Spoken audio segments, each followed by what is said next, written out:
আমাদের first demand কি থাকে? আমাদের যে বাচ্চাটা আসতেছে এই বাচ্চাটা যেন একটা সুস্থ বাচ্চা হয়, শারীরিক এবং মানসিকভাবে, এবং কোনোভাবেই যেন বাচ্চাটা অটিজম স্পেকট্রাম ডিসঅর্ডারে আক্রান্ত না হয়, যাকে আমরা বলি অটিস্টিক। গর্ভকালীন সময়ে খুব সামান্য কিছু বিষয়ের উপর খেয়াল রাখলেই আমরা আমাদের অনাগত সন্তানদের অটিজম থেকে বাঁচাতে পারি। অটিজম কেন হয়?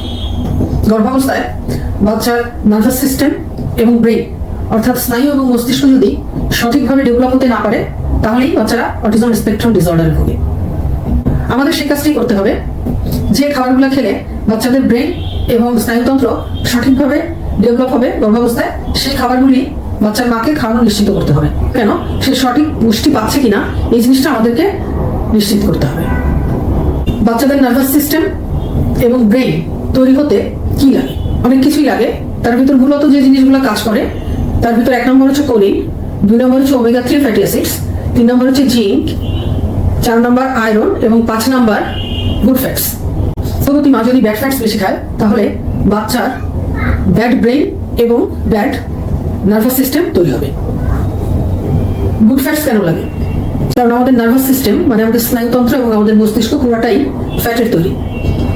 কোনো বোনস অথবা মাসেল মানে অর্থাৎ কোনো হাড্ডি বা পেশি দিয়ে তৈরি না। ব্যাড ফ্যাট বলতে আমরা কি বুঝি?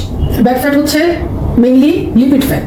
লিপিড ফ্যাট কি? যে ফ্যাটটা দিয়ে ব্যাড কোলেস্টেরল তৈরি হয়। ট্রান্স ফ্যাট, বিভিন্ন রকমের ফ্যাট মিলে একটা ফ্যাট তৈরি হয়, বিভিন্ন স্ট্যাটাসের ফ্যাট মিলে এবং বিভিন্ন রকমের ফ্যাট মিলে ট্রান্স ফ্যাট তৈরি হয়, যেটা আমাদের শরীরের জন্য অনেক খারাপ। আর হচ্ছে স্যাচুরেটেড ফ্যাট। স্যাচুরেটেড ফ্যাটটা হচ্ছে গুড ফ্যাটগুলোর মধ্যে খারাপ ফ্যাট, গুড ফ্যাটগুলোর মধ্যে ব্যাড ফ্যাট। তাহলে ভালো ফ্যাট কোনগুলো? ভালো ফ্যাট হচ্ছে 4টা। একটা হচ্ছে mono unsaturated fat, poly unsaturated fat, omega 3 fatty acids এবং ওমেগা 6 ফ্যাটি অ্যাসিডস। একজন গর্ভবতী মাকে লিপিড ফ্যাট এবং ট্রান্স ফ্যাট খাওয়ানো বন্ধ করে দিয়ে স্যাচুরেটেড ফ্যাট কমাই দিয়ে mono unsaturated fat, poly unsaturated fat, omega 3 fatty acids এবং ওমেগা 6 ফ্যাটি অ্যাসিড সমৃদ্ধ খাবার যদি আমরা যতটুকু প্রয়োজন সেটা হিসাব করে আমরা খাওয়াতে পারি, তাহলে তার পেটে যে সন্তানটি আছে তার ব্রেন এবং নার্ভাস সিস্টেম সঠিকভাবে ডেভেলপ হবে ইনশাআল্লাহ। গর্ভবতী মাকে যখন খাওয়াবো তখন আমরা খেয়াল করবো যে ব্যাড ফ্যাটস গুলো যেন কোনোভাবে সে ইনটেক না করে এবং গুড ফ্যাটস গুলো যেন আমরা ইনটেক করতে পারি।